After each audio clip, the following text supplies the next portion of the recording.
Welcome again to Swami Vivekanand Institute. This is Surbhi Jain and I'm gonna continue with the topic of higher education system. Higher education system जो कि UGC net paper 1 का बहुत important unit है. मैं 2 lecture इसके ऊपर already दे चुकी हूँ. ये 3rd लेक्चर है. इसमें हम आज कंटिन्यू करते हैं हायर एजुकेशन सिस्टम को. ठीक है. हायर एजुकेशन सिस्टम जिसे मैंने बताया था उच्च शिक्षा प्रणाली भी कहा जाता है. उच्च शिक्षा प्रणाली, इसको हम आज कंटिन्यू करेंगे. लास्ट क्लास में मैंने होमवर्क दिया था, क्वेश्चंस करने के लिए दिए थे. आई होप आप सभी ने कर लिए होंगे. अगर कोई भी डाउट है आप क्वेश्चंस मुझसे कमेंट करके दोबारा पूछ सकते हैं. ठीक है. सो एक बार मैं प्रीवियस क्लासेस में जो कराया था मैं उसको भी रिवीजन कराऊंगी. फर्स्ट क्लास में जो कराया था आई होप आप सबको रिमेंबर होगा. हायर एजुकेशन क्या होता है, इसका मतलब क्या है, वो मैंने आपको बताया था. ठीक है. उच्च शिक्षा किसे कहा जाता है, बेसिकली मैंने बताया था एमओई होती है. एमओई क्या होता है, मिनिस्ट्री ऑफ एजुकेशन. ठीक है. जो 2020 में जिसका नाम आया एमओई, इससे पहले इसे एमएचआरडी कहा जाता था. एमएचआरडी, जिसका फॉर्मेशन सितंबर 1985 में हुआ था और 2020 में इसको रिप्लेस कर लिया. इसका नाम चेंज होकर एमओई हो गया. ठीक है. मिनिस्ट्री ऑफ एजुकेशन, ये होता है ministry of human resource and development. ठीक है. आई होप ये सबको पता होगा. ठीक है. उसके बाद मैंने बताया था एमओई ने डिफाइन किया है हायर एजुकेशन को कि कौन कौन से क्राइटेरिया हैं. 2 क्राइटेरियाज थे. ठीक है. 12 इयर्स ऑफ स्कूलिंग, मैं क्विक रिवीजन करा रही हूँ आप सबको. ठीक है. मैं लिख के बता देती हूँ आगे क्या क्या क्राइटेरिया थे हायर एजुकेशन उच्च शिक्षा के.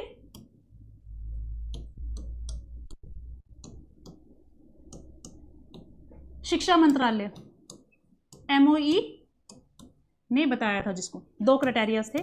पहला 12 इयर्स ऑफ स्कूलिंग, 12 साल के लिए आपने स्कूलिंग करी है, प्लस साथ में कोई भी 9 मंथ्स का रेगुलर कोर्स किया है, फुल टाइम कोर्स बेसिकली. ठीक है.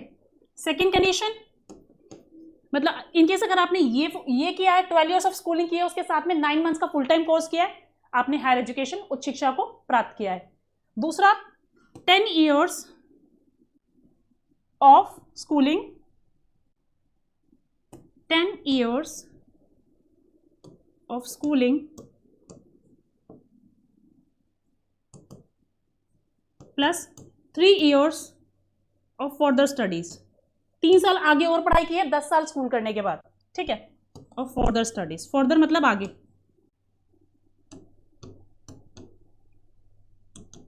किसी को आई होप कोई डाउट नहीं होगा इसमें. ठीक है. साथ में मैंने बताया था हायर एजुकेशन जनरल हो सकती है, टेक्निकल, प्रोफेशनल या फिर वोकेशनल हो सकती है. ठीक है. आई होप ये भी क्लियर है सबको. ये हायर एजुकेशन से रिलेटेड बताया, HE हायर एजुकेशन. हालांकि HE कोई शॉर्ट फॉर्म है नहीं, बस I'm just telling you, सिर्फ रिवीजन के लिए. ठीक है. उसके बाद मैंने एक चीज और बताई थी आप सभी को, याद है, education system of India. Quick revision करते रहेंगे तो इजी रहेगा, कोई प्रॉब्लम नहीं आएगी. क्या चीज, एजुकेशन सिस्टम ऑफ इंडिया. अभी मैं एजुकेशन सिस्टम की बात कर रही हूं, मैं किसकी बात नहीं कर रही, हायर एजुकेशन की बात नहीं कर रही. एजुकेशन सिस्टम जिसमें कि हायर एजुकेशन भी आएगी. ठीक है. So education system of India.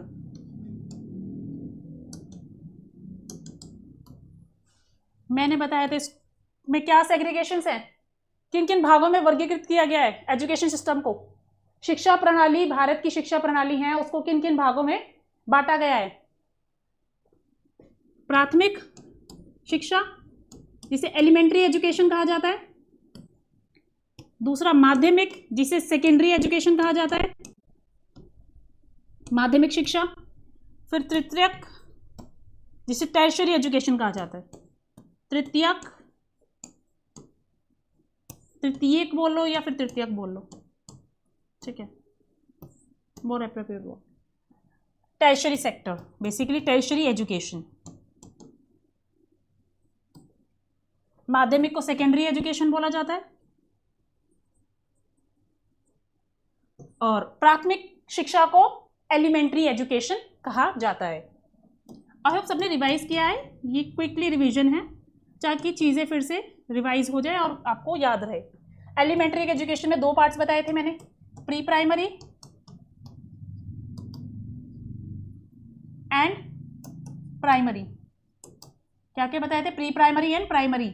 और मेरा एक क्वेश्चन भी था कि प्री प्राइमरी और प्राइमरी कौन सी क्लास तक लास्ट करते हैं, कौन सी क्लास तक होते हैं, 1st to 5th या 1st to 8th, ठीक है ना। सेकेंडरी एजुकेशन में secondary and senior secondary. Secondary में 9th and 10th क्लास आ जाएगी, 9th and 10th। Senior secondary में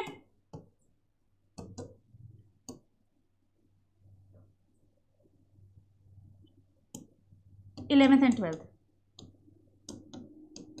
आई होप ये सबको क्लियर था, फिर से मैंने बता दिया। टर्शियरी एजुकेशन में 2 फर्दर क्लासिफिकेशन है, हायर एजुकेशन और एक और, क्या है वो, याद है किसी को? Vocational education and training. I hope सब रिवाइज कर रहे हो, रिवाइज नहीं कर रहे हो तो आपके लिए लॉस है, तो रिवीजन चाहिए मुझे,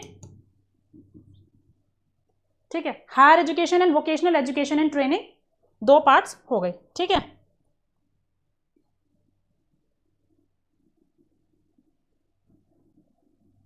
अब इनमें भी 4 क्लासिफिकेशंस है, higher education and vocational education and training. Vocational education and training इसलिए की जाती है जिसका डायरेक्ट मोटिव होता है जॉब को अटेन करना बेसिकली। बाकी सब में हायर एजुकेशन में हम इसीलिए अटेन करते हैं कि हमें डायरेक्ट जॉब मिले, लेकिन वोकेशनल में जैसे कोर्स किए जाते हैं पॉलिटेक्निक एंड ऑल के, डायरेक्ट प्लेसमेंट हो जाती है जॉब्स के लिए, ठीक है। हायर एजुकेशन में क्या होता है? जनरल और प्रोफेशनल।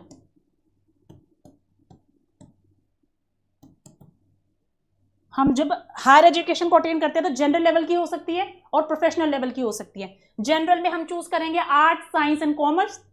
प्रोफेशनल में एग्जांपल के लिए एमबीबीएस करते हैं हम तो doctor, architecture and so on, ठीक है।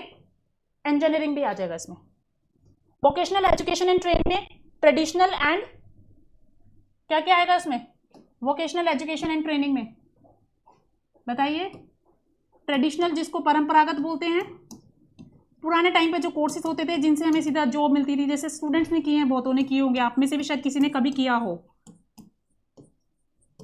स्किल्स, एक्स्ट्रा स्किल्स हम सीख लेते हैं इनमें, पॉलिटेक्निक हो गया, आईटीआई हो गया, कंप्यूटर कोर्सेज हो गए,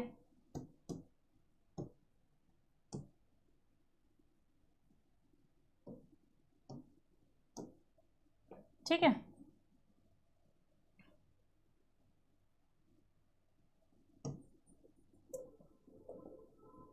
and so on. Next is new. अब वोकेशनल एजुकेशन एंड ट्रेनिंग में न्यू कोर्सेज भी आ गए हैं, जैसे कि tourism, aviation, hospitality and so on, ठीक है। आई होप ये सबको क्लियर है। नेक्स्ट बढ़ते हैं आगे। हमारा एजुकेशन सिस्टम, इंडिया का education system is the 3rd largest in the world.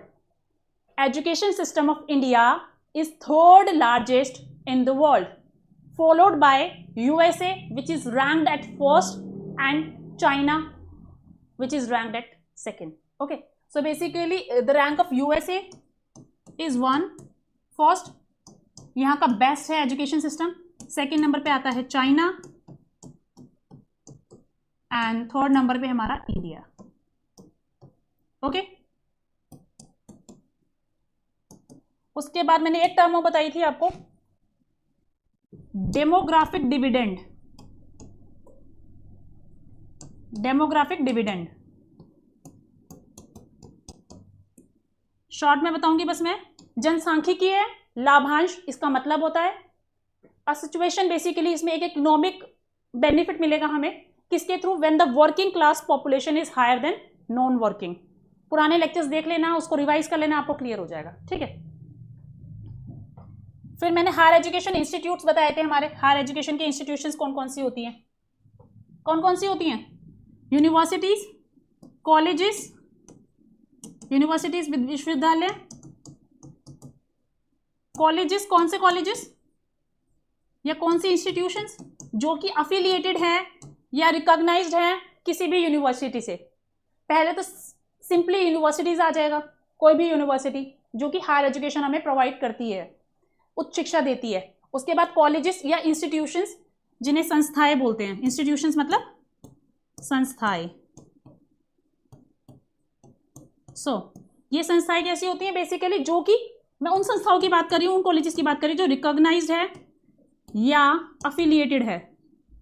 Affiliated मतलब जुड़ी हुई है। जुड़ी हुई है किससे? किसी भी यूनिवर्सिटी से।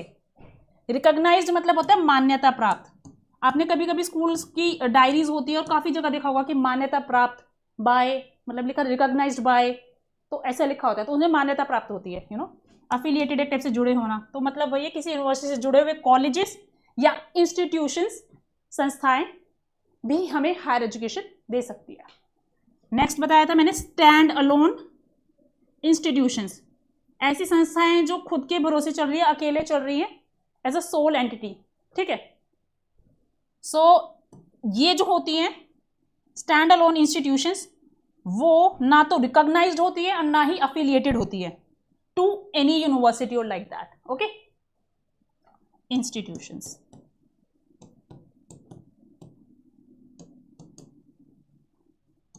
Non recognized, non affiliated.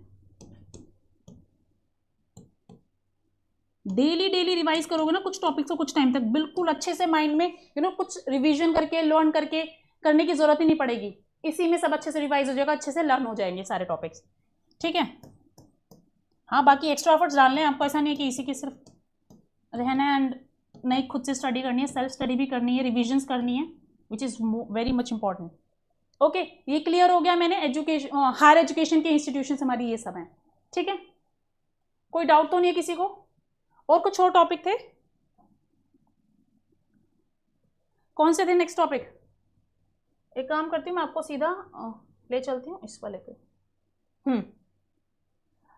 Last class में मैंने एक चीज और कराई थी, हायर एजुकेशन सिस्टम में मैं यूनिवर्सिटीज के बारे में बता रही हूँ। जैसा मैंने अभी बताया, हायर एजुकेशन हमें किससे मिलती है? यूनिवर्सिटीज से मिलती है ना। हायर एजुकेशन हमें यूनिवर्सिटीज से मिलती है, कॉलेजेस से मिलती है, इंस्टीट्यूशन से मिलती है, साथ में स्टैंड अलोन इंस्टीट्यूशन से भी मिलती है। तो उस केस में यूनिवर्सिटी होती क्या है? हमको जनरल सेंस में पता है यूनिवर्सिटी क्या होती है, लेकिन इसका एग्जैक्ट डेफिनेशन क्या है या किस तरह से इसको डिफाइन करते हैं किसी भी इंस्टीट्यूशन को, किसी भी, अगर यूनिवर्सिटी बोल रही मैं कि हाँ ये XYZ इज अ यूनिवर्सिटी है, तो किस बेसिस पे कहा जाएगा ये यूनिवर्सिटी है, ये नहीं है? दो है, दोनों सेम लेवल के काम कर रही है, सिमिलर कर रही है, कुछ ना कुछ तो होगा ना डिफरेंस। सो वो डेफिनेशन से पता चलता है यूनिवर्सिटी को। यूनिवर्सिटी की मतलब विश्वविद्यालय की। Under the university grants commission, मैंने बताया था UGC एक्ट 1956 में यूनिवर्सिटी को डिफाइन किया गया है। University means a university established or incorporated by or under a central act, a provincial act or a state act, and मतलब कोई भी ऐसी यूनिवर्सिटी जो इनकॉर्पोरेट हुई है या स्टैब्लिश हुई है या तो किसी सेंट्रल एक्ट, प्रोविंशियल एक्ट या स्टेट एक्ट के द्वारा या उसके अंतर्गत। समझ आ रहा है? मैं ना थोड़ा पॉइंट वाइज कराना चाहती थी आपको, तो मैं एक बार पॉइंट्स लिख देती हूँ इसके कुछ।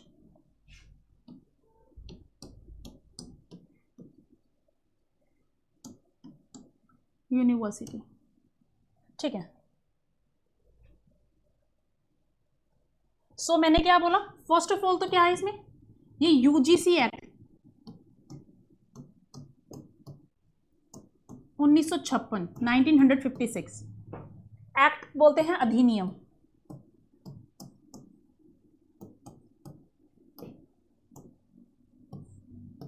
UGC यूनिवर्सिटी ग्रांट्स कमीशन,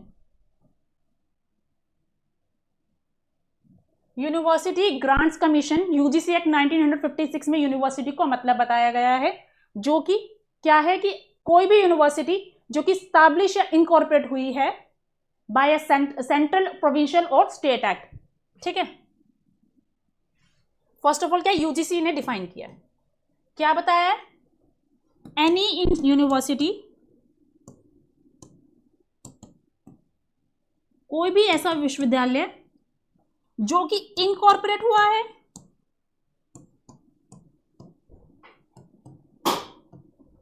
और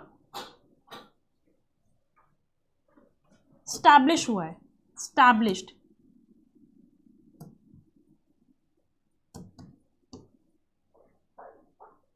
कैसे स्टैब्लिश हुआ है? Any university that is incorporated और स्टैब्लिश्ड या तो बाय और अंडर। अंडर मतलब उसके अंतर्गत, बाय मतलब उसके द्वारा, ठीक है। अंडर मतलब अंतर्गत, बाय मतलब द्वारा। सो किसके द्वारा या किसके अंतर्गत? देखिए ध्यान से, a central act, a provincial act और a state act. Central act मतलब केंद्रीय नियम, अधिनियम, केंद्रीय अधिनियम। ये पॉइंट से मैं करा रही ताकि आपको डेफिनेशन इजीली समझ आ जाए, लर्न हो जाए इमीडिएटली, ठीक है। केंद्रीय अधिनियम या प्रांतीय अधिनियम जिसको हम बोलते हैं प्रोविंशियल एक्ट, या फिर राज्य अधिनियम जिसे हम स्टेट एक्ट बोलते हैं।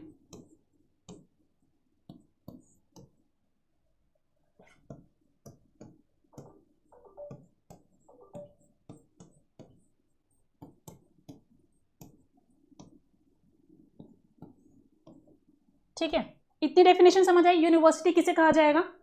UGC act 1956 university grants commission अधिनियम 1956 के अनुसार है, उसने डिफाइन किया है यूनिवर्सिटी को। तो यूनिवर्सिटी कोई भी ऐसी यूनिवर्सिटी जिसका इनकॉर्पोरेशन या एस्टैब्लिशमेंट हुआ है केंद्रीय अधिनियम, प्रांतीय अधिनियम या राज्य अधिनियम के द्वारा या के अंतर्गत, ठीक है। उसके बाद डेफिनेशन कंटिन्यूड है, इतना आएगा सबको समझ आ गया होगा, ठीक है। अब एक पार्ट बोल रहे हैं and includes any such institution, मतलब यूनिवर्सिटी में कोई ऐसी इंस्टीट्यूशन भी शामिल होगी, जरूर नहीं कोई यूनिवर्सिटी ही बोल रहे हैं, कोई ऐसी इंस्टीट्यूशन भी शामिल होगी, कोई ऐसी संस्था भी शामिल होगी, as may in consultation with the university concerned, in consultation with the university concerned, be recognized by the commission in accordance with the regulations made in this behalf under the act. Under the act मतलब UGC act की बात कर रहे हैं, ठीक है। so, इस कोई भी ऐसी इंस्टीट्यूशन, कोई भी ऐसी संस्था जो कि किसी university basically in consultation with the university concerned, उससे रिलेटेड, मैंने बताया कोई इंस्टीट्यूशन है, अगर कोई इंस्टीट्यूशन या कॉलेज किसके अंडर काम कर रहा है, ठीक है, तो लेकिन किसी यूनिवर्सिटी की बात हो रही है, यहाँ पे कॉलेज की बात नहीं हो रही है क्योंकि हम यूनिवर्सिटी की डेफिनेशन देख रहे हैं। सो कोई भी इंस्टीट्यूशन जो कि कंसल्ट कर रही है किसी भी यूनिवर्सिटी कंसर्न से, यूनिवर्सिटी जो उससे रिलेटेड है, ठीक है, उसको रिकॉग्नाइज किया गया है बाय द कमीशन, इस कमीशन के द्वारा, in accordance with the regulations made in this behalf under this act. I hope आप सबको क्लियर हो गया यूनिवर्सिटी का मीनिंग अच्छे से। मैंने फिर से एक्सप्लेन किया क्योंकि कई स्टूडेंट्स को एकदम से समझने में डिफिकल्टी होती है, रिविजन करेंगे बार बार तो वो चीज़ अच्छे से हमें क्लियर रहेगी, माइंड में रिटेन रहेगी। आई होप आप सभी को क्लियर है, ठीक है। आगे बढ़ते हैं। कैटेगरीज बताई थी मैंने यूनिवर्सिटी या यूनिवर्सिटी लेवल इंस्टीट्यूशंस की, central university, state, deemed to be, state private university जिसको हम प्राइवेट यूनिवर्सिटी भी बोलते हैं, निजी विश्वविद्यालय, डीम्ड टू बी यूनिवर्सिटी, मानद विश्वविद्यालय, स्टेट यूनिवर्सिटी, राज्य विश्वविद्यालय, सेंट्रल यूनिवर्सिटी, केंद्रीय विश्वविद्यालय, ठीक है। And university under the state legislature act, इन सब की डेफिनेशंस भी कराई थी कि किसको कैसे क्या बोला जाएगा, कौन सी यूनिवर्सिटी को सेंट्रल बोला जाएगा या सेंट्रल यूनिवर्सिटी को, सेंट्रल यूनिवर्सिटी कोई भी यूनिवर्सिटी सेंट्रल यूनिवर्सिटी कब कहलाएगी, ठीक है। देखिए ये सिर्फ मैं रिवीजन के पॉइंट ऑफ व्यू से करा रही हूँ, यूनिवर्सिटी का मीनिंग मैंने डिटेल में बताया, बाकी सबको आप भी रिवाइज कर लेना, I am just going quick, okay. Central university संसद के एक अधिनियम द्वारा स्थापित एक विश्वविद्यालय, संसद के एक अधिनियम मतलब act of parliament, act of parliament से जो भी यूनिवर्सिटी या जो भी विश्वविद्यालय को सेटअप किया जाता है, स्टैब्लिश किया जाता है, उसे हम सेंट्रल यूनिवर्सिटी कहते हैं, ठीक है, जो कि हमारे under the purview of department of higher education में आती है, डिपार्टमेंट ऑफ हायर एजुकेशन में आती है। मिनिस्ट्री ऑफ एजुकेशन की अगर हम बात करें, इसमें डिपार्टमेंट ऑफ स्कूल एजुकेशन आएगा, क्योंकि एजुकेशन की बात हो रही है तो स्कूल के लिए भी एक डिपार्टमेंट है और हायर एजुकेशन के अलग से डिपार्टमेंट है, ठीक है, विभाग। उच्च शिक्षा विभाग अलग है और बेसिकली स्कूल के लिए जो है स्कूली शिक्षा का विभाग अलग से है। समझ आ रहा है आप सभी को? आई होप आ रहा होगा। सेंट्रल यूनिवर्सिटी में जो एक्ट ऑफ पार्लियामेंट संसद के अधिनियम द्वारा स्थापित होती है। कुछ एक्सेप्शंस हैं, मैंने बोला कुछ यूनिवर्सिटीज ऐसी हैं, सेंट्रल यूनिवर्सिटीज ऐसी हैं जो कि मिनिस्ट्री ऑफ एजुकेशन के अंतर्गत नहीं आती है। कौन सी मिनिस्ट्रीज में आती है वो देखेंगे आगे धीरे धीरे जब हम टॉपिक को कंटिन्यू करेंगे। एग्जाम्पल के लिए मैंने Delhi university, Indira Gandhi national open university बताया था, ठीक है। स्टेट यूनिवर्सिटी कौन सी होती है? अ यूनिवर्सिटी स्टैब्लिश्ड और incorporated by a provincial act और अ स्टेट एक्ट, जिसे किसी प्रांतीय अधिनियम या राज्य अधिनियम के द्वारा स्थापित या निगमित किया जाता है। स्थापित या निगमित किया जाता है किसके द्वारा? प्रांतीय अधिनियम या राज्य अधिनियम के द्वारा, ठीक है। एग्जाम्पल कैलिकट यूनिवर्सिटी और कैलकाटा यूनिवर्सिटी, ठीक है। Now comes in deemed to be university, मैंने बताया था जिसको हम मानद विश्वविद्यालय बोलते हैं। डीम्ड टू बी यूनिवर्सिटी को हम डीम्ड यूनिवर्सिटी भी कह सकते हैं, कोई डाउट नहीं है। कुछ स्टूडेंट्स बोले डीम्ड यूनिवर्सिटी या deemed to be university, meaning same, ठीक है। मैंने बताया था section 3 of the UGC act 1956 में इसको डिफाइन किया गया है। बेसिकली कैसे? एंड इंस्टीट्यूशंस, बेसिकली शॉर्ट में तो मैं बताऊं, जो हाई परफॉर्मिंग इंस्टीट्यूशंस होती हैं, जो भी हाई परफॉर्मिंग इंस्टीट्यूशंस होती हैं which has been declared by the central government. समझ आया मैंने क्या बोला? डीम्ड यूनिवर्सिटी ऐसी यूनिवर्सिटी को बोलते हैं जो हाई परफॉर्मिंग होती है और उसको डिक्लेयर किया है सेंट्रल गवर्नमेंट ने सेक्शन 3 में, ठीक है। सेक्शन 3 के अंडर आता है मतलब ये चीज। तो मेन सिंपल सी बात क्या हो गई? उच्च प्रदर्शन करने वाला संस्थान केंद्र सरकार द्वारा नामित, नामित मतलब नेम्ड एक टाइप से, कि सेंट्रल गवर्नमेंट केंद्र सरकार ने किसी भी संस्थान को उच्च प्रदर्शन करने वाला संस्थान घोषित कर दिया, उसे डीम्ड टू बी यूनिवर्सिटी या डीम्ड यूनिवर्सिटी कहा जाएगा, मानद विश्वविद्यालय, ठीक है। और ये सेक्शन 3 यूजीसी एक्ट 1956 में दिया गया है। कोई डाउट तो नहीं है किसी को? जामिया हमदर्द बहुत ही फेमस है न्यू दिल्ली में, तो ये भी एक डीम्ड टू बी यूनिवर्सिटी है। साथ में TERI school of advance studies new Delhi, ठीक है। Next, state private universities. State private universities कौन सी यूनिवर्सिटीज होती हैं? स्टेट लगाया आगे वर्ड, कंफ्यूज नहीं होना है। State private universities are basically the private universities. Private university के लिए भी मैंने डेफिनेशन बताई थी, कौन सी है? पहली बात तो ध्यान रखना, section 25 of the companies act 1956 के अकॉर्डिंग बता रहे हैं, लेकिन ये पूरा नहीं है। एक काम करती हूँ, मैं आपको अच्छे से समझा ही देती हूँ। मतलब आपको ना थोड़े एक्ट्स ध्यान रखने, किस डेफिनेशन में कौन सा एक्ट आ रहा है, कौन सी धारा आ रही है, वो सब ध्यान रखना पड़ेगा। जैसे मैंने पीछे भी कराया था, सेक्शन 3 बोला था, सेक्शन को बोलते हैं धारा, तो धारा 3 यूजीसी एक्ट 1956, ठीक है। अब हम बात कर रहे हैं प्राइवेट यूनिवर्सिटीज की, तो उसमें कौन कौन सी वर्ड्स आ रहे हैं, कौन कौन से एक्ट्स आ रहे हैं, वो सब आपको ध्यान रखने अच्छे से। एमसी की फॉर्म में कुछ भी आ सकता है, आप अच्छे से प्रिपेयर रहिए, ठीक है। So a university established through a state or central act by a sponsoring body, ठीक है ना। विज मतलब एग्जाम्पल के लिए बता रहे हैं, मतलब नेम करके बता रहे हैं कि ये तो कौन सा? a society registered under the Societies Registration Act 1860 or any other corresponding law for the time being in force in a state or a public trust or a company registered under section 25 of the Companies Act 1956। समझ आया? ये मैं करा चुकी हूं last class में, एक बार सिर्फ क्विक रिवीजन करा दिया मैंने, ठीक है ना। हिंदी की डेफिनेशन यहां से दी है, रीड कर सकते हैं, ठीक है ना। पर ये ध्यान रखना, इसमें एग्जाम्पल के लिए बता रहे हैं ना, कोई ऐसी स्पॉन्सरिंग बॉडीज के थ्रू। सो प्राइवेट यूनिवर्सिटी में एक तो ये ध्यान रखना, सोसाइटीज रजिस्ट्रेशन एक्ट कंप्लीट ही करना है, लेकिन माइंड में रहना चाहिए अच्छे से। और कंपनी रजिस्टर्ड, कंपनी तो रजिस्टर होगी तो कंपनीज एक्ट 1956। अभी कौन सा एक्ट एक और आ गया? कंपनीज एक्ट, पता है किसी को? कंपनीज एक्ट 2013, ठीक है। भी आ गया है। कितना टाइम हो गया है? 10 साल, क्योंकि जनरली हम यही स्टडी करते हैं कई बार डेफिनेशंस एंड ऑल में, लेकिन ये आ चुका है, इंप्लीमेंट हो चुका है। Institutions under state legislature act बता चुकी हूं मैं पूरा अच्छे से, ठीक है। इसको मैंने बताया था, इसमें स्टेट यूनिवर्सिटीज के बेनिफिट्स मिलते हैं, एकेडमिक स्टेटस मिलता है।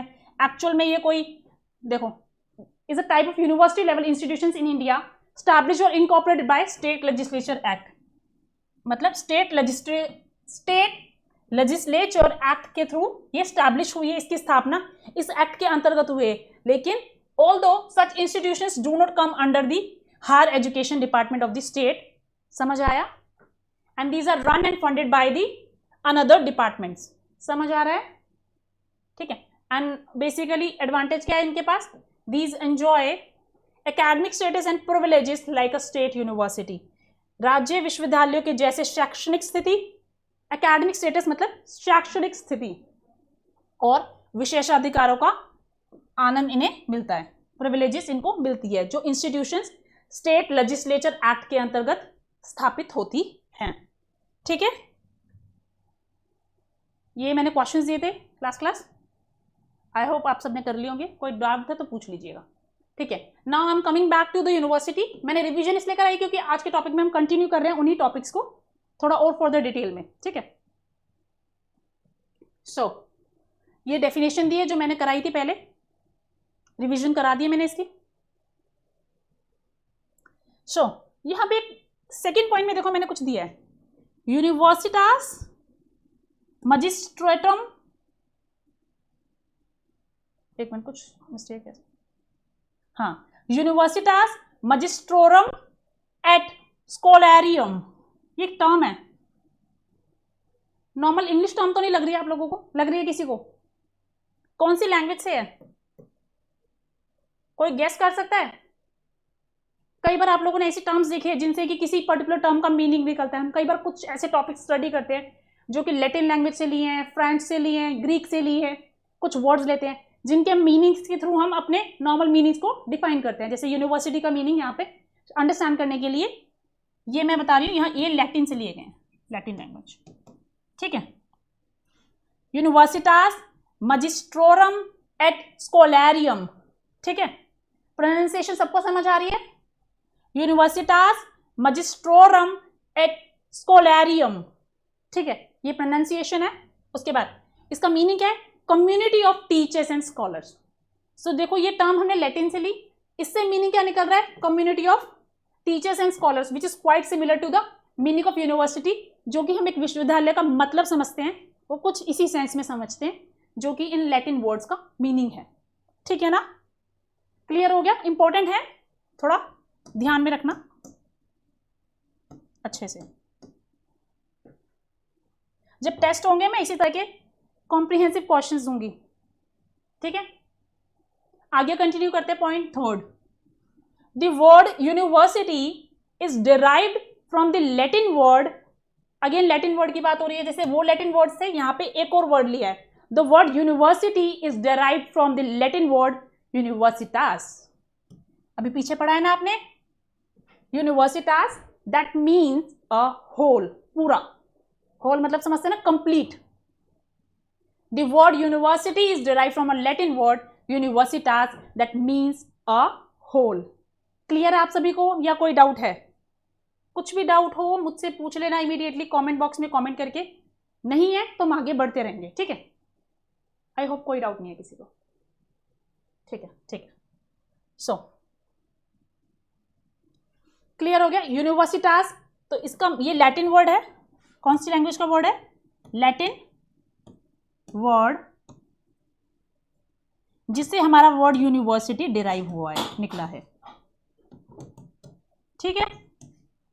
एंड यूनिवर्सिटास मजिस्ट्रोरम एट स्कोलैरियम का मीनिंग है community of teachers and scholars. Scholars पता होगा किसको कहते हैं, है ना, चलते हैं। Universities, next point, universities have degree granting powers, important point है, बहुत ज्यादा पता होगा नॉर्मली, कुछ स्टूडेंट्स को, कुछ को नहीं पता हो, तो ये आपको ऑफिशियली प्रॉपरली तरीके से पता होना चाहिए कि हाँ किनके पास डिग्री ग्रांटिंग पावर्स होती हैं। जैसे कल को आपने किसी ने बीकॉम ऑनर्स का कोर्स किया, किसी ने बीकॉम किया, तो क्या हर कोई इंस्टीट्यूशन कोई भी कोर्स करा रही है? जैसे कल को मैं आपको पढ़ा रही हूँ, आपने एनरोल कहीं और करा रखा है, लेकिन क्या मैं आपको वो डिग्री दे सकती हूँ? नहीं ना, मैं सिर्फ हेल्प कर सकती हूँ, ठीक है। तो इन दैट केस क्या बोल रहे हैं? Universities have degree granting powers. University विश्वविद्यालयों के पास डिग्री देने की क्षमता होती है, वो दे सकती है, ठीक है। And are responsible for conducting examinations. इन्हीं की रिस्पॉन्सिबिलिटी होती है कि वो एग्जामिनेशंस कराए। समझ आ रहा है? स्टूडेंट्स के एग्जामिनेशंस किसके द्वारा कराए जाते हैं? यूनिवर्सिटीज के ही द्वारा कराए जाते हैं, ठीक है ना। क्लियर है ये वाला पॉइंट? इंपॉर्टेंट है ये भी, सभी इंपॉर्टेंट पॉइंट्स हैं वैसे, बट ठीक है, ये ध्यान रखना, क्वेश्चन में आ सकता है which of these are having degree granting powers, किसके पास डिग्री देने की क्षमता होती है, एंड ऑल्सो ऑन। तो क्या बोलेंगे हम? यूनिवर्सिटी ऑप्शन में है, कॉलेज बोल दिया, इंस्टीट्यूशन बोल दिया, एंड सो ऑन, कुछ भी करके दे सकते हैं। तो आपको बताना है उसका आंसर सही क्या होगा। आगे हम पढ़ेंगे ना पूरा अच्छे से डिटेल में, तब आपको ऑप्शंस के क्वेश्चंस के आंसर देने में और इजी होगा, धीरे धीरे आपकी नॉलेज बढ़ती जाएगी, ठीक है। Now next point is they have autonomy in matters of fees and curriculum design. मतलब यूनिवर्सिटी, कोई भी यूनिवर्सिटी है, उनके पास ऑटोनॉमी क्या होता है? फ्रीडम, स्वतंत्रता होती है।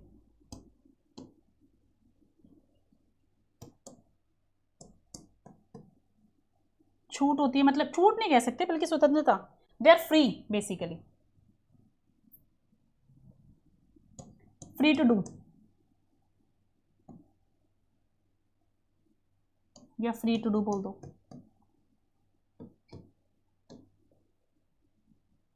तो they have autonomy in matters of fees, fees के मैटर्स में या करिकुलम डिजाइन जो होता है उसके मैटर्स में यूनिवर्सिटी पे स्वतंत्रता है, वो अपने अकॉर्डिंग कर सकती है चीजें, ठीक है। बाकी ये देखो यूजीसी एक्ट है, उसके अकॉर्डिंग काफी हद तक रेगुलेशन होता है, तो वो भी मैटर करेगा। जब हम स्टडी करेंगे तो चीजें थोड़े और डिफरेंट पर्सपेक्टिव से आपको समझ आएगी, ठीक है ना। क्लियर है? Okay, next, they also have affiliating powers for college. They also have affiliating powers for colleges within a particular geographical region. मतलब एक पर्टिकुलर एरिया के अंदर इनके पास होती है affiliating powers for colleges, कि कुछ पर्टिकुलर कॉलेजेस को अपने साथ जोड़ ले। आपने सुना होगा MDU यूनिवर्सिटी है, महर्षि, कौन सी फुल फॉर्म पता है ना MDU की? सबको ही पता होगा, बहुत ही फेमस यूनिवर्सिटी है। सो MDU जो यूनिवर्सिटी है उसके कुछ कॉलेजेस हैं, तो उसने अपने पर्टिकुलर एरिया में कुछ कॉलेजेस से अफिलिएशन कर रखा है, तो वहां पे भी कोर्सेज कराए जाते हैं उसी के नाम पे। जरूरी नहीं मेन सेंटर में ही सारे चीजें दी जाएं, फैसिलिटीज की जाएं। इग्नू के लिए भी आपने सुना है क्लासेस कंडक्ट कहाँ होती है, कहाँ नहीं होती है, एंड सो ऑन, ठीक है ना। आई गेस आप रिलेट कर पा रहे हैं चीजों को। सो किसी को ये पॉइंट में अगर डाउट है तो मुझसे फिर से पूछ लीजिए। क्लियर है तो हम आगे बढ़ते हैं। क्लियर है ना? ठीक है, ठीक है, सिंपल पॉइंट है वैसे, बट कई बार होता है नहीं समझ आ रहा है तो पूछ सकते हैं फिर से। नाउ इनको हिंदी में लिखने की जरूरत मुझे लग नहीं रही है। अगर आपको किसी को भी लगता है कि हाँ कुछ मीनिंग नहीं समझ आ रहा है, क्योंकि मैं डिटेल में बता ही रही हूँ मीनिंग, तो I don't think so any such requirement है। आप लोगों को लगती है मुझे बता दीजिएगा, ठीक है, क्योंकि सिर्फ नॉर्मल वर्ड्स बता रहे हैं, ठीक है। Now degree granting colleges have autonomy in admissions. जो डिग्री ग्रांटिंग कॉलेजेस होते हैं, अब कुछ कॉलेजेस ऐसे हैं जो डिग्री दे सकते हैं, तो उनके पास फ्रीडम होती है किस चीज की? Of admissions. देखिए होगा आपने, कट ऑफ आती है अलग अलग कॉलेजेस की अलग अलग से। क्या DU की अपनी कट ऑफ होती है? हर कॉलेज की अलग अलग कट ऑफ जाती है। तो जो डिग्री ग्रांट कर सकते हैं जो कॉलेजेस, उनकी अपनी एडमिशन में ऑटोनॉमी होती है, फ्रीडम होती है, वो कैसे एडमिशन देना चाह रहे हैं, एंड सो ऑन। क्लियर है ना? रिलेट कर पा रहे हो आई गेस, तो फिर समझ आ ही जाएगा आई गेस, है ना। ठीक है, now they have to follow the fee, examination and curriculum standards of the university they are affiliated to. अब इस केस पॉइंट में थोड़ा सा डिफरेंस है। जो डिग्री ग्रांटिंग कॉलेजेस है उनके पास एडमिशन की तो फ्रीडम है, लेकिन they have to follow the fee, examination and curriculum standards of the university they are affiliated to. Example के कुछ कॉलेजेस हैं जो DU से अफिलिएटेड हैं, तो वो एडमिशंस के लिए तो अपना ऑटोनॉमी है, उनको फ्रीडम है, इस तरह से वो एडमिशन ले सकते हैं जो भी है। लेकिन फी के मामले में फीस, एग्जामिनेशन और करिकुलम स्टैंडर्ड्स के लिए उनको यूनिवर्सिटी के अकॉर्डिंग ही चलना पड़ेगा। यूनिवर्सिटी ने जो डिसाइड कर दिया, करिकुलम डिज़ाइन जो किया है, फीस जो डिसाइड हो गई है, examination pattern, dates and all, मतलब उन सबको फॉलो किया जाएगा at grade level. I hope ये क्लियर है सब, ठीक है। एग्जामिनेशन का जो भी पैटर्न डिसाइड होगा वो ठीक है ना। नेक्स्ट, सेंट्रल यूनिवर्सिटी बताई थी मैंने, क्या होती है सेंट्रल यूनिवर्सिटी? केंद्रीय विश्वविद्यालय। तो इसमें क्या बताया था मैंने, सेंट्रल यूनिवर्सिटी केंद्रीय विश्वविद्यालय के में क्या बताया था, किसको बोलते हैं केंद्रीय विश्वविद्यालय? बताइए। एक्ट ऑफ पार्लियामेंट से, राइट। मेन वर्ड था ना, संसद के अधिनियम से जिसकी स्थापना होती है, संसद के अधिनियम से। पूरा नहीं बता रही हूं, कभी सोचो मैंने इनकम्प्लीट डेफिनेशन बताई मैडम, आपने तो यही बताई थी, ऐसा नहीं है, बता रखी है, बस शॉर्ट में बता रही हूँ मैं इतना। संसद के अधिनियम से जिसकी स्थापना होती है सेंट्रल यूनिवर्सिटी, ठीक है। तो उसके बारे में कुछ पॉइंट्स बता रही हूँ। दिल्ली यूनिवर्सिटी एग्जांपल दिया था, इग्नू दिया था मैंने, ठीक है ना। So the president of India, president of India पता होगा होप सबको, प्रेसिडेंट मतलब राष्ट्रपति, भारत के राष्ट्रपति is the visitor of all central universities. Most important point, you know, बहुत ही इंपॉर्टेंट है।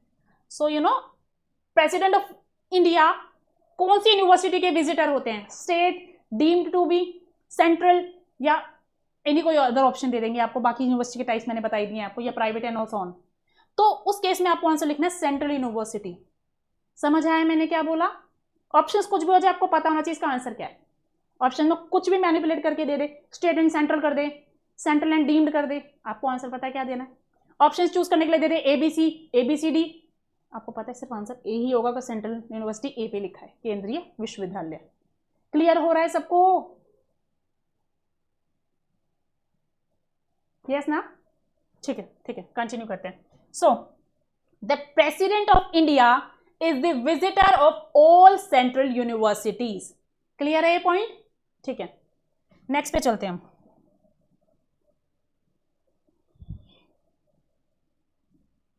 ये ध्यान रखना, ये बहुत इंपॉर्टेंट, ये तो लाइट हो गया just a moment.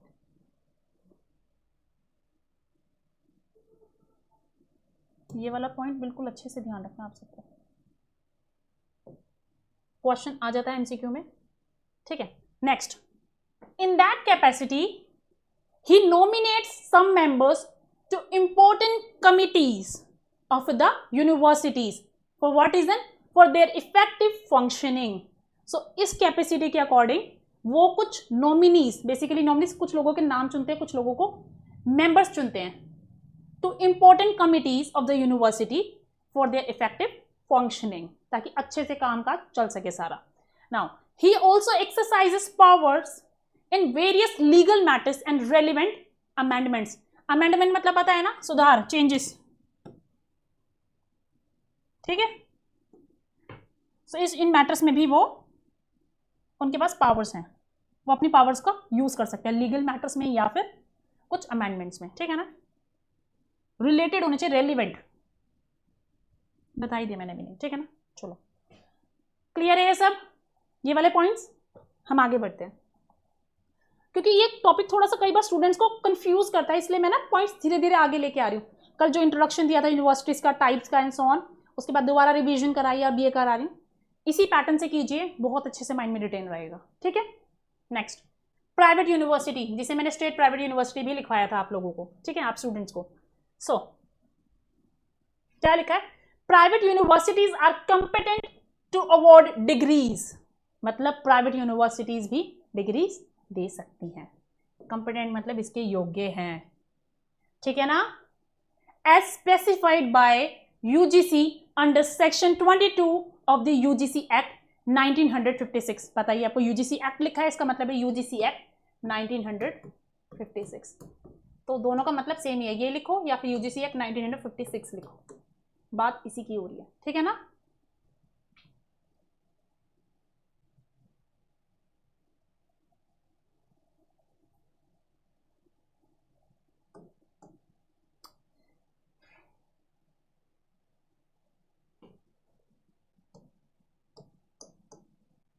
Yes, now so मैंने क्या बताया? Private universities are competent to award degrees as specified by the UGC. UGC ने स्पेसिफाई किया है किसके through? Under section 22 of the UGC act 1956, धारा 22 में, ठीक है, with the approval of the statutory councils wherever required through their main campus. Clear है ना? ये मेन पॉइंट समझ आ गया होगा, तो अवॉर्ड कर सकते डिग्रीज जो कि सेक्शन 22 ऑफ यूजीसी एक्ट में दिया गया है, with the approval of statutory councils. कौन कौन सी काउंसिल होती है स्टैट्यूटरी काउंसिल्स, उसके बारे में भी आगे पढ़ेंगे, तो ये टर्म भी एक निकल के आई है, ठीक है ना। Wherever required through the main campus. Main campus पता होगा, जैसे कि मैदानगढ़ी में इग्नू का मेन कैंपस है, मतलब मेन पूरा यूनिवर्सिटी का सेटअप है ना, पता होगा। न्यू दिल्ली में, जिसको पता है, दिल्ली में रहते हैं कुछ स्टूडेंट्स जिन्होंने इग्नू से कोर्सेज किए हैं, काफी स्टूडेंट्स को पता होगा आई गेस ये, ठीक है।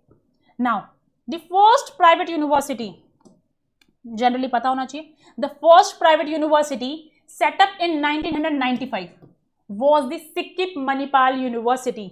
बहुत ही फेमस है। मेरी सिस्टर बाई चांस ऐसे एक MBA का कोर्स स्टार्ट किया, फिर किया नहीं चाहे, तो उन्होंने इससे स्टार्ट किया। कोर्सेज बहुत कराती है, फेमस थी उस टाइम काफ़ी, अभी भी होगी, मुझे इतना ज़्यादा नहीं पता इसके बारे में, चलिए ठीक है। बट हाँ, सिक्किम मणिपाल यूनिवर्सिटी फेमस है, कोर्सेज भी अच्छे कराती है, डिपेंड करता है कहाँ से कर रहे कहाँ से नहीं। गैंगटॉक में है ये। The first private university setup in 1995 was the Sikkim Manipal university Gangtok. Clear है ना? कोई डाउट नहीं? बढ़ते हैं आगे। फिर डीम्ड टू बी यूनिवर्सिटी मैंने बता दिया था, मानद विश्वविद्यालय, डेफिनेशन बताई थी, ठीक है ना। High performing institutions and all, या जो भी है, ठीक है। ये रहा, फिर से आ गया धारा 3, ठीक है। और गेस ये पेज बाई चांस आ गया फिर से, ठीक है। ये रिवीजन हो गई फिर से आपकी, है ना, मेन पॉइंट्स में। हाँ, पॉइंट्स आ गए हैं। Deemed to be university. Now Manipal academy of higher education MAHE was the first private institution to be declared a deemed university in 1976. First private was Sikkim Manipal University. Sikkim Manipal university पहली university थी, 1995 में आई थी, मतलब इसका हाँ सेटअप हुआ था 1995 में, Sikkim Manipal university. And Manipal academy of higher education 1976 में डिक्लेयर हुई थी एज अ डीम्ड यूनिवर्सिटी, मानद विश्वविद्यालय। द वर्ड है मानद, मानद, ठीक है। प्राइवेट इंस्टीट्यूशन थी पहली, जिसे 1976 में deemed to be university, deemed university घोषित किया गया था। इसका मतलब ये हाई परफॉर्मिंग इंस्टीट्यूशन थी, ठीक है ना, इवन है अभी भी। Now next, Indian institute of science, सुना आपने, वेरी वेरी फेमस, IISc। ये इंडियन इंस्टीट्यूट साइंस को शॉर्ट में लिखा SC। Indian institute of science Bangalore, and Bangalore में जो है उसकी बात कर रहे हैं, ब्रांचेस कहीं है ना, एंड बेंगलुरु या बैंगलोर जो भी कह दो, and Indian agricultural research institute Delhi were the first 2 institutes to be granted a deemed status. मतलब Indian institute of science Bangalore वाली, second Indian agricultural research institute जो कि दिल्ली में है, इन दोनों को सबसे पहले घोषित किया गया था डीम्ड टू बी यूनिवर्सिटी। समझ आ रहा है इनका स्टेटस? कोई डाउट तो नहीं है? और पहली प्राइवेट जो थी वो कौन सी थी? MAHE, जिसका नाम है Manipal academy of higher education. समझ आ रहा है डिफरेंस इसमें और इसमें? IISc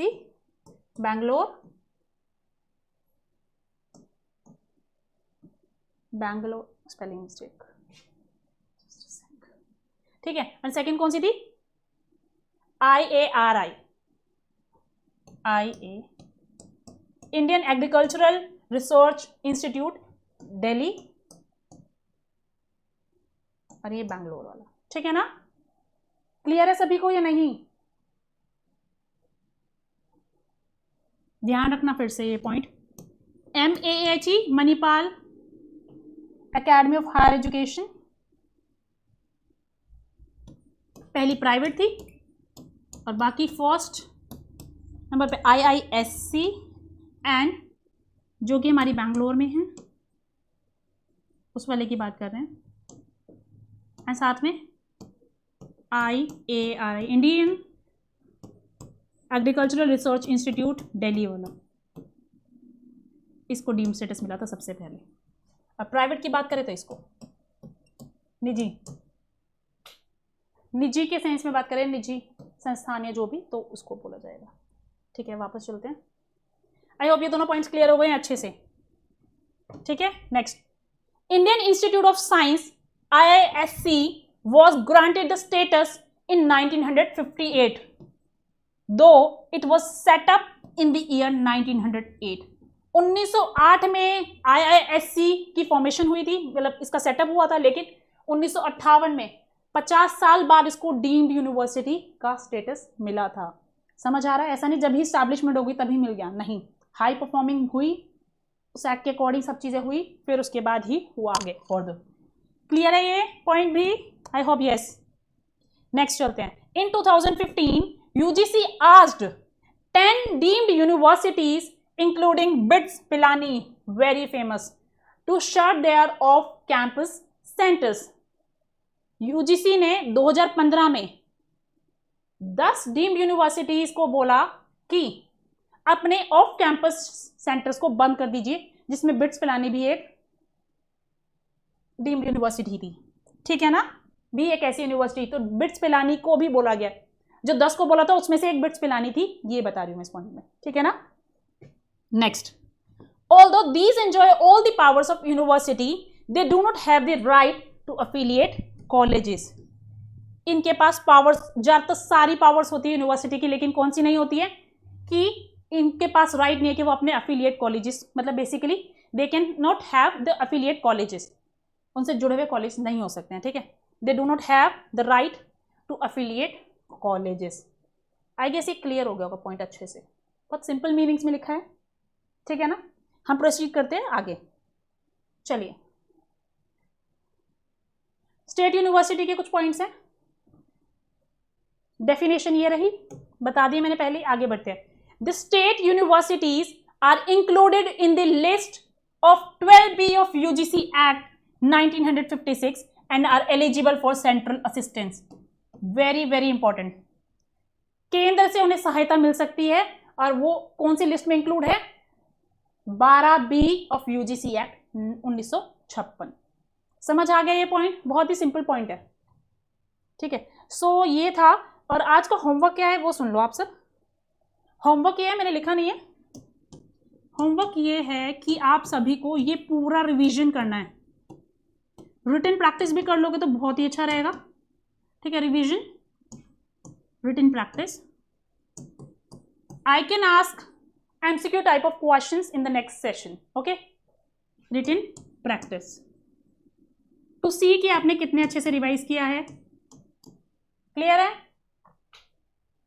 आई होप किसी को कोई डाउट नहीं है। इनकेस कोई डाउट हो कमेंट बॉक्स में कमेंट कर दीजिएगा। Thank you, have a nice day.